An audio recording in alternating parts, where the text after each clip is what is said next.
C'est Pas maintenant, un thriller à suspense de l'agent du FBI Camille Ezio Grace, tome 2, écrit par Kate Bold, lu par Audrey.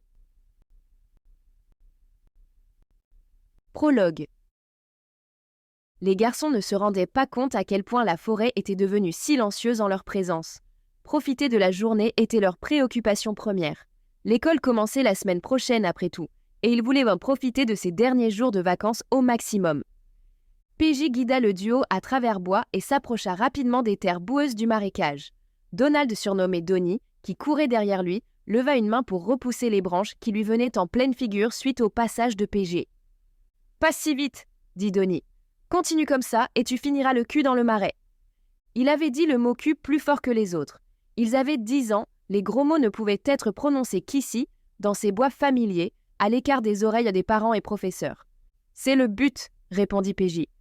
Ils étaient revenus ici des milliers de fois.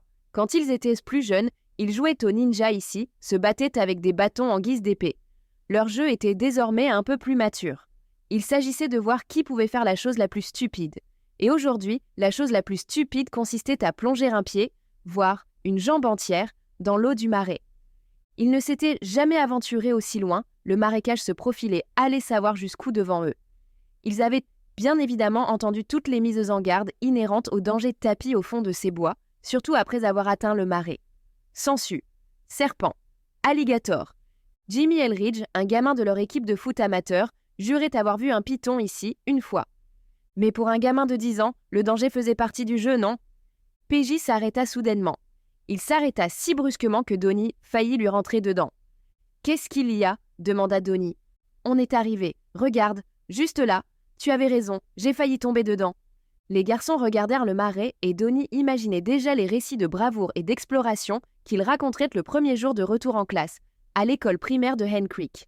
Il observa le marais de près, désireux de s'assurer avoir bien appréhendé tous les détails. Au début, ça ressemblait à une simple couche de boue, avant de devenir autre chose. D'après Donnie, ça ressemblait à un truc que déverserait une canalisation d'égouts cassés. De l'eau noire, comme ces légendes où les gens étaient été noyés dans des douves et dévorés par de gros poissons. « Je n'imaginais pas que ce serait aussi dégueulasse, » déclara Donnie. Et ce n'était que le bord du marais. Le vrai danger était devant. Les garçons continuèrent d'avancer, enjambèrent les cyprès tombés au sol, victimes d'un ouragan voilà fort longtemps. Les arbres tombés formaient comme une rivière dans la forêt, une rivière se déversant directement dans le marais et la boue. Les garçons s'approchèrent de la frange du marécage, à un endroit où un tronc à terre flirtait avec la croûte boueuse. Le rondin couché sur le flanc indiquait la lisière de la zone sûre. Une fois descendus du tronc, ils se retrouveraient dans les eaux profondes du marais. « Ça a l'air plutôt dégoûtant là-dedans, » dit PJ. Donnie contempla les eaux troubles.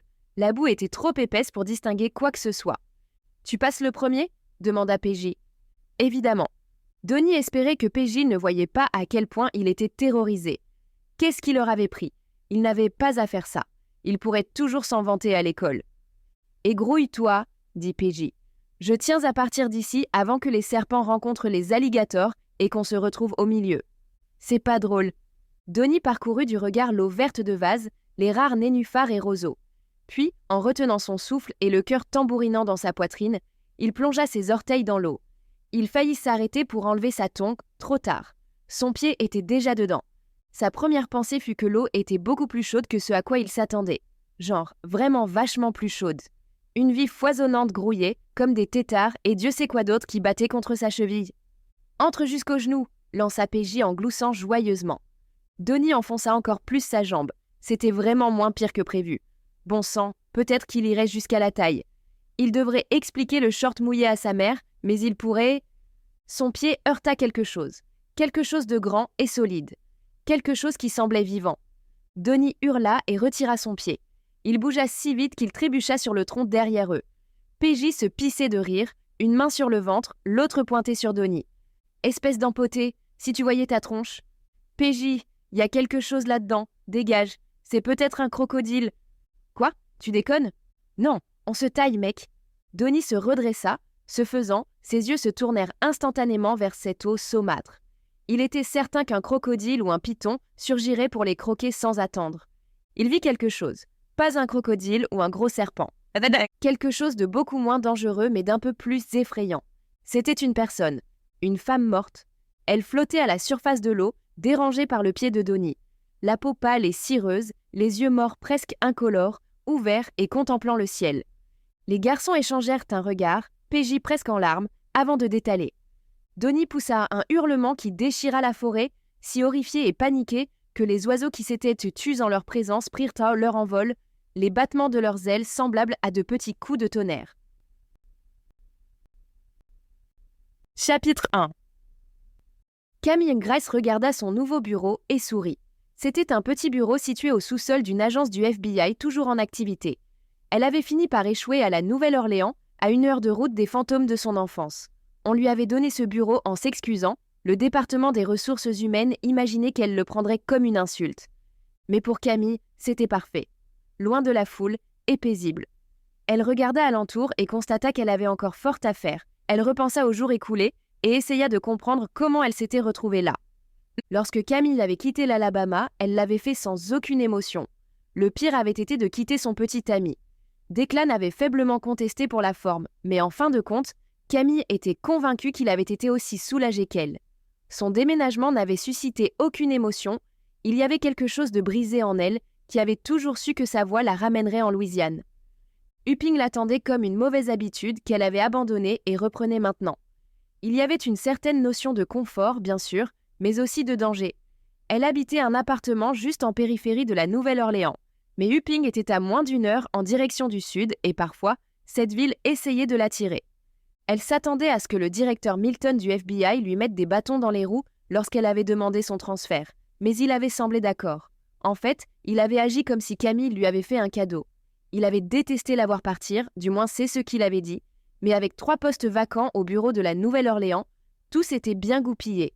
Et c'est ainsi que 15 jours après avoir bouclé une enquête à la Nouvelle-Orléans et être retourné brièvement chez elle en Alabama, l'agent spécial Camille Grace avait fait son retour en Louisiane. L'endroit où elle avait grandi et où toute sa vie avait volé en éclats à l'âge de 12 ans. Les réminiscences de son passé à Upping la plombaient depuis son arrivée, raison pour laquelle elle avait travaillé si dur et s'installé rapidement dans son nouveau poste. D'une manière ou d'une autre, elle avait réussi à obtenir un petit bureau au sous-sol de l'agence locale. N'ayant jamais eu de bureau auparavant, elle était très fière de l'aménager au fur et à mesure de son installation. Déterminée à faire bonne impression et partir du bon pied avec ses nouveaux partenaires, elle avait même été jusqu'à commander un bureau, une armoire de classement et un petit canapé. Tout était en désordre pour l'instant, mais bientôt tout serait correctement rangé, ce qui ne lui ressemblait pas du tout. Elle avait constaté avec une légère surprise que la seule personne rencontrée parmi ses nouveaux collègues de travail était la directrice adjointe Mary McCutcheon. En tant que bras droit du directeur, c'est elle qui avait montré le bureau à Camille. On lui avait dit que la directrice adjointe McCutcheon était la meilleure chose qui soit arrivée à l'agence de la Nouvelle-Orléans depuis longtemps. Cette femme était aussi raide qu'une flèche et dure comme le roc. Camille détestait ces analogies, mais elle avait rapidement découvert qu'elles étaient infondées. Elle avait 50 ans, mais le corps d'une femme de moins de 40. Elle se comportait avec une grande assurance, accentuée par le fait qu'elle savait que tous les hommes qu'elle croisait se retournaient sur son passage. Pourtant, cela ne semblait étrangement pas lui monter à la tête. L'aura exceptionnelle de cette femme était la raison pour laquelle Camille n'avait pas encore divulgué tout son passé à McCutcheon. Elle ne voulait pas être vue comme le nouvel agent qui se traîne une tonne de casseroles. Lors de son 3e jour complet au bureau, presque organisé à ce stade, Camille se retrouva à faire ce même vieux numéro d'équilibriste. Elle appréciait déjà énormément McCutcheon et voyait bien que c'était réciproque. Elle détestait mentir. Elle fit donc de son mieux pour omettre des informations lorsque McCutcheon évoqua une nouvelle fois le fait que Camille l'avait grandi à 1 heure de route plus au sud. « Vous avez beaucoup de famille à Upping ?» demanda McCutcheon. « Un peu, un père et une femme qui n'étaient pas vraiment une tante, mais qui auraient aussi bien pu l'être. »« Ah, la tante officieuse !» dit McCutcheon. « Ce sont les meilleurs, vous leur avez rendu visite ?»« Pas encore, mais j'ai vu la fameuse tante il y a quelques semaines. Je pense qu'elle est en fait l'une des raisons pour lesquelles il a été si facile pour moi de décider de déménager. Vous avez réussi à tout caser dans votre appartement ?» Camille sourit et acquiesça. « Oui, c'est assez facile quand on n'a pas trop d'affaires. » McCutcheon haussa les épaules. « Profitez-en. Je ne regrette rien de mes 20 ans, mais je peux vous assurer que le temps passe vite. Surtout ici. Nous avons tous entendu des éléments positifs sur vous, Grace. Même hormis l'affaire de Sir Richard. Je vais m'assurer que vous soyez occupés. La Nouvelle-Orléans et ses environs comme vous le savez, ne vous décevront jamais. Oui, je sais. Eh bien, je vous laisse à votre bureau pour l'instant. J'espère que j'aurai quelque chose qui vaille la peine de vous intéresser plus tôt que tard. McCutcheon partit, Camille s'assit sur son nouveau canapé qui occupait presque tout le mur du fond de son bureau. Elle pensait à Diana Lewiston, sa tante officieuse. Elle voulait aller la voir bientôt, elle n'avait même pas dit à Diana qu'elle habitait la Nouvelle-Orléans. Mais elle pouvait le faire plus tard. Elle savait où elle devait aller. Quand elle avait parlé à Diana il y a un peu plus de 2 semaines, cette dernière lui avait appris la nouvelle pour son père. Il était malade et personne ne savait de quoi il souffrait parce que ce têtu indécrottable ne voulait pas consulter. Elle était revenue d'ici avec une facilité déconcertante, ça lui avait semblé, peut-être pas juste, mais quelque chose d'approchant. C'est ce qu'elle avait ressenti, bien que son père habite toujours Upping. Elle devait lui rendre visite, la dernière chose dont elle rêvait. Elle ne se rappelait que trop bien les horreurs qu'il avait provoquées, comment il avait ruiné leur famille, la façon dont il l'avait terrifiée la majeure partie de sa vie. Il y avait des cicatrices de son enfance dont elle ne s'était pas encore totalement remise, et son père en était la cause, des cicatrices qui avaient également éloigné sa mère et sa sœur. Son père, la porcherie, le mystère autour de ce qui l'avait poussé à certains actes. Mais il était malade et elle était là. Camille regarda sa montre. 16h30. Plus tard. Et si je buvais une bière, ça rendra peut-être la chose supportable. L'énoncer à voix haute lui conférait un sentiment étrange de responsabilité. Et bien que rien ne l'empêchât de partir sur le champ, Camille demeura encore un peu assise sur le canapé. Elle ne craignait pas de trouver le courage de l'affronter. Non, elle s'inquiétait plutôt de sa réaction en le voyant. Elle s'assit par conséquent sur le canapé et attendit, sentant une fois de plus sa ville natale gronder au loin comme une méchante tempête venant dans sa direction. Seule bénédiction pour Camille, son père n'occupait plus la maison où elle avait grandi. À sa sortie de prison voilà plusieurs années, il avait emménagé dans un petit 2 pièces presque à la périphérie d'Upping. Une maison nichée dans une clairière en arc de cercle bordée de tous côtés par des arbres à l'aspect sinistre. Comme la plupart des maisons et mobile homes de cette zone de la Louisiane rurale, il s'agissait d'une location. Camille savait tout cela parce qu'elle avait effectué des recherches depuis son nouveau bureau les jours précédant la visite. Aussi, lorsqu'elle gara sa nouvelle voiture dans l'allée de son père à 18h, le jour même où McCutcheon et elle avaient évoqué l'importance des tantes officieuses, elle se sentait prête. Le pack de 6 bières l'aiderait aussi, elle l'espérait du moins. Elle se gara derrière un vieux pick-up Ford, le R avait disparu du logo sur le haillon. Elle n'était pas certaine de savoir que penser de son absence de nervosité lorsqu'elle franchit le porche et frappa à la porte. En fait, sa démarche paraissait naturelle. Au fond, c'était quelque chose qu'elle aurait dû faire il y a longtemps. Pourtant, lorsqu'elle entendit des pas et le bruit de la porte qui s'ouvre, elle ressentit une légère pointe de nervosité. Mais à ce moment-là, il était trop tard. Son père se tenait dans l'embrasure de la porte et la dévisageait. Carl Grace avait radicalement changé et elle sut au premier coup d'œil que Diana avait raison. Il était malade. C'était un homme corpulent, une grande carcasse au ventre, très proéminent. Ses cheveux étaient gris et pas entretenus, ses yeux un peu larmoyants et sa peau cireuse. Pas uniquement parce que ses cheveux étaient beaucoup plus clairsemés que la dernière fois où Camille l'avait vu.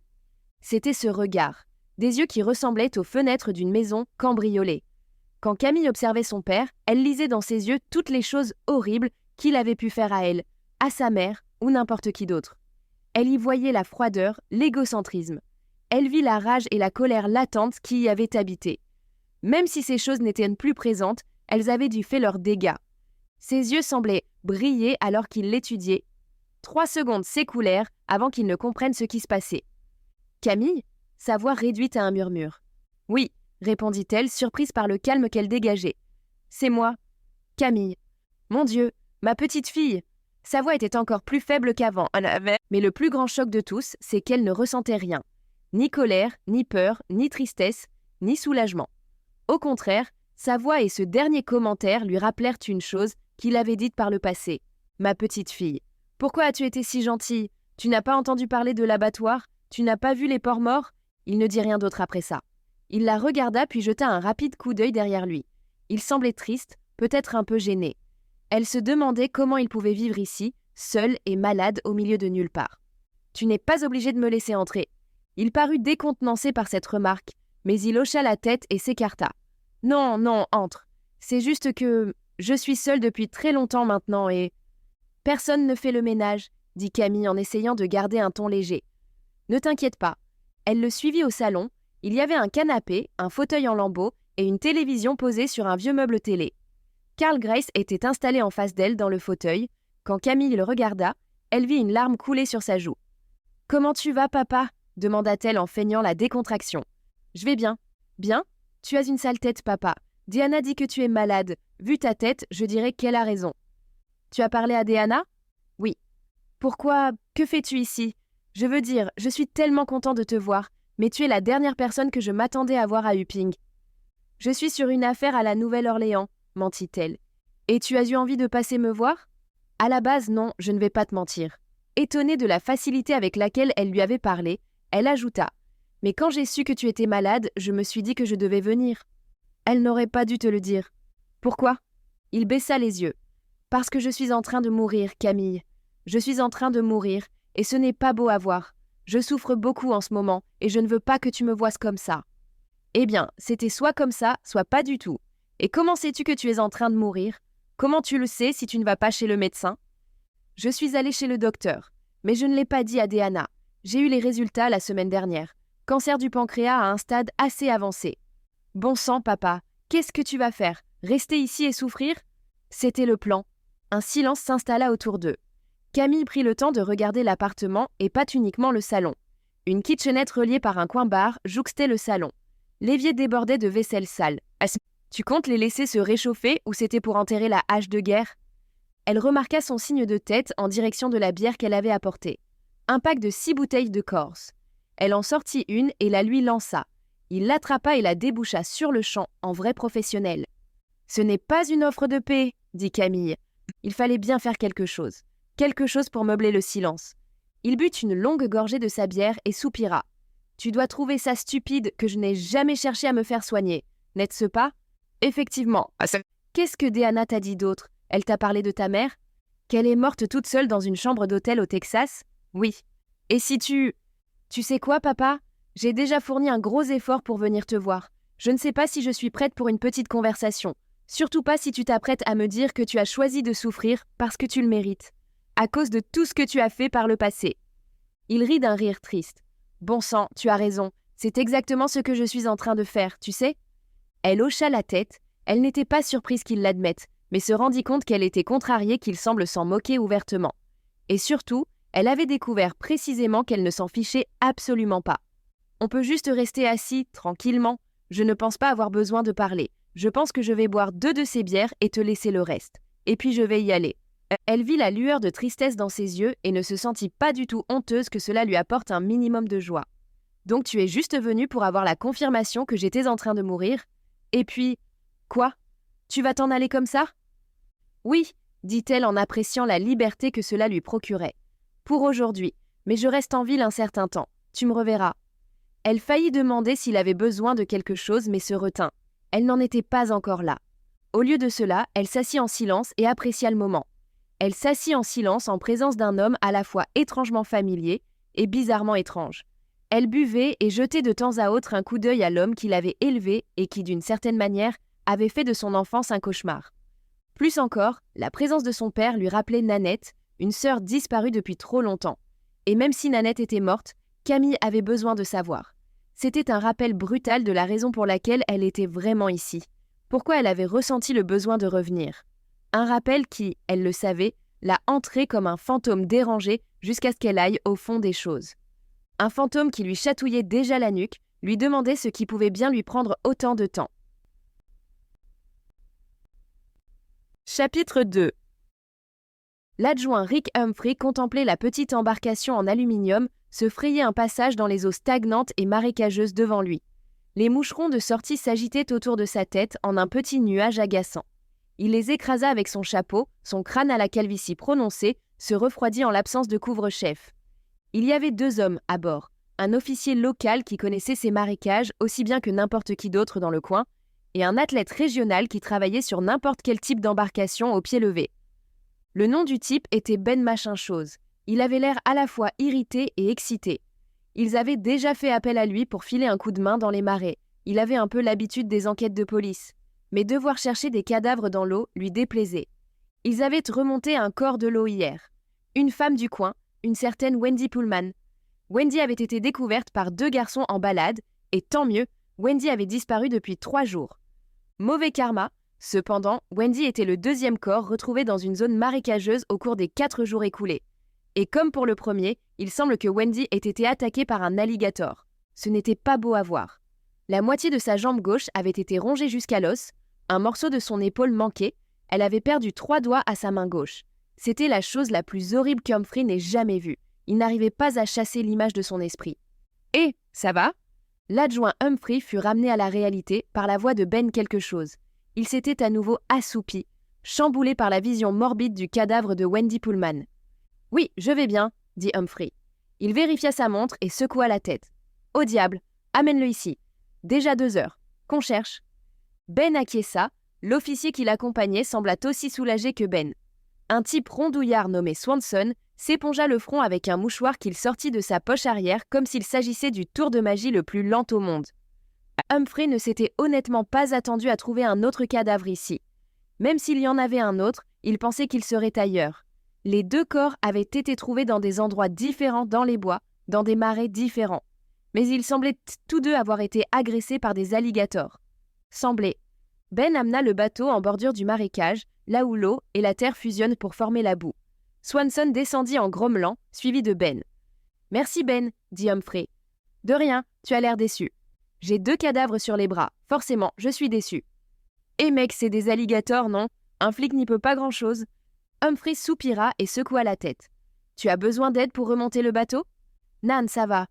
Mon van est par là, » dit-il en pointant son pouce par-dessus son épaule. « Je vais pêcher quelques écrevisses avant de le sortir, de toute façon. Amuse-toi bien. » Humphrey commença à marcher à travers bois, sur un chemin qui les ramènerait, Swanson et lui, à la petite route de terre où ils avaient garé la voiture. « Tu sais, » dit Swanson, « Ben a dit que tu avais l'air déçu, mais ce n'est pas tout à fait vrai. C'est autre chose. » Perplexe conviendrait mieux. Pourquoi ? 2 corps, 2 endroits différents dans les bois. Mettre ça sur le dos des alligators est trop facile. Surtout qu'on ne voit pas beaucoup d'alligators dans le coin. Mais on en trouve, parfois, non ? Oui. Alors à quoi tu penses ? S'enquit Swanson avec un accent à la fois très sudiste et très créole. Je pense qu'ils ont pu être tués ailleurs et jetés là où ils ont été trouvés. Tués par des alligators ? Je ne sais pas. Le service des forêts dit qu'ils ont été particulièrement agressifs cette saison. Mais ce que je sais, c'est que 2 cadavres en 4 jours, trouvés dans des endroits très isolés, je vais suivre le protocole sur cette affaire. Mets le FBI régional sur le coup, au cas où. Ils sortirent des bois, les moucherons s'étaient un peu calmés. Alors qu'ils remontèrent dans la voiture de patrouille, Humphrey observa la forêt. Il bossait dans la police depuis 11 ans maintenant et jusqu'à présent, il n'avait entendu parler que de 3 personnes attaquées par des alligators et une seule de ces personnes était morte. Alors, 2 en 48 heures, ça faisait un peu trop. Il laissa Swanson conduire, choisit de s'asseoir côté passager et réfléchir à tout cela. Qu'est-ce qui était le plus logique ? La folle probabilité de trouver 2 corps déchiquetés par des alligators en 2 jours, ou quelqu'un qui tue les victimes et les abandonne ailleurs ? Mais comment procéderait un assassin pour faire croire que les victimes ont été bouffées par des alligators ? Bon sang, il n'en savait rien. Il pensait que c'était une bonne idée que le bureau soit bientôt sur le coup. Chapitre 3. Camille s'installa dans un fauteuil de la salle d'attente et passa mentalement son approche en revue. Elle était sur le point de présenter une affaire délicate à un nouveau directeur et cela pouvait potentiellement mal se passer. Elle pouvait soit passer pour quelqu'un de suffisant et d'égoïste, soit pour quelqu'un d'enthousiaste et d'impliqué. Franchement, elle n'était pas sûre de vouloir que McCutcheon la catalogue comme l'un ou l'autre. La visite à son père avait été déprimante, mais étonnamment judicieuse. Plus que cela, Camille avait quitté son domicile avec un sentiment de confirmation. Des années durant, elle s'était toujours demandé ce que donnerait rouvrir le dossier de sa sœur. Elle ne se faisait pas d'illusions sur le fait de trouver des réponses satisfaisantes à la fin de l'enquête, mais ce n'était pas le raisonnement derrière tout ça. Non, elle voulait simplement donner à Nanette un sentiment de justice et d'affaires classées, même si elle était morte. Bien sûr, sa mort n'avait jamais été confirmée. Depuis près de 13 ans maintenant, elle était seulement portée disparue. Avec près de 10 ans de bons et loyaux services au FBI à son actif, Camille Etty savait que cette équation avait une réponse plutôt évidente. Une personne disparue depuis si longtemps était soit morte et non retrouvée quelque part, soit la preuve que la personne avait fui et ne voulait vraiment pas être retrouvée. C'est ce qui l'avait conduite dans la petite salle d'attente devant le bureau de la directrice adjointe Mary McCutcheon, le matin après avoir rendu visite à son père. Camille savait qu'elle ne pouvait pas commencer à enquêter sur une affaire comme ça. Elle aurait peut-être tenté quelque chose d'aussi audacieux en Alabama, sous la houlette de son ancien directeur, mais elle ne voulait pas entamer ce nouveau chapitre de sa carrière du mauvais pied. McCutcheon pénétra enfin dans la salle d'attente et marcha rapidement vers son bureau. La femme portait un tailleur pantalon sombre, du genre plus taillé pour le pouvoir que pour l'apaisement.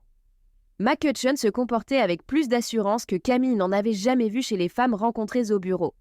Un signe distinctif qui impressionnait et terrifiait Camille à la fois. Pourtant, la directrice adjointe McCutcheon sourit à Camille lorsqu'elle atteignit la porte de son bureau. Elle tenait une tasse de café dans une main et une petite pile de classeurs dans l'autre. « Bonjour, agent Grace, vous voulez bien me tenir la porte ?» « Bien sûr. » Elle ouvrit la porte et se mit sur le côté lorsque McCutcheon entra. Elle resta là un moment jusqu'à ce que la directrice adjointe McCutcheon lui fasse signe d'entrer. « Entrez. Je suppose que vous êtes ici parce que vous vouliez me parler ?»« Merci.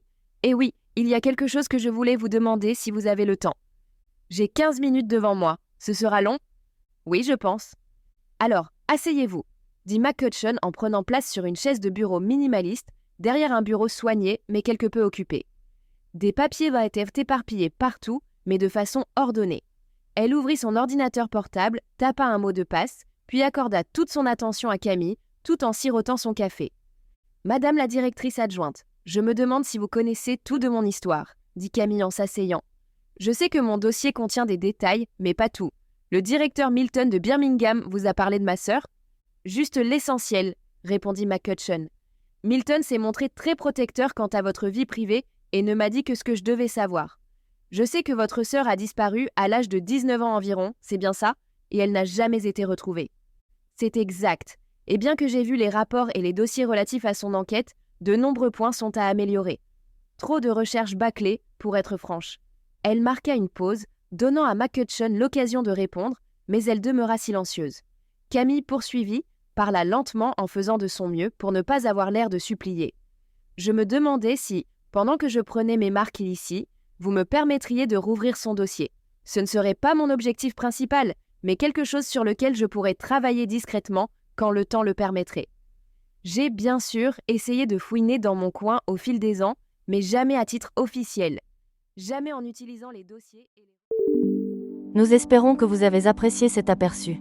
Pour continuer à écouter ce livre audio sur Google Play Livres, utilisez le lien dans la description de la vidéo.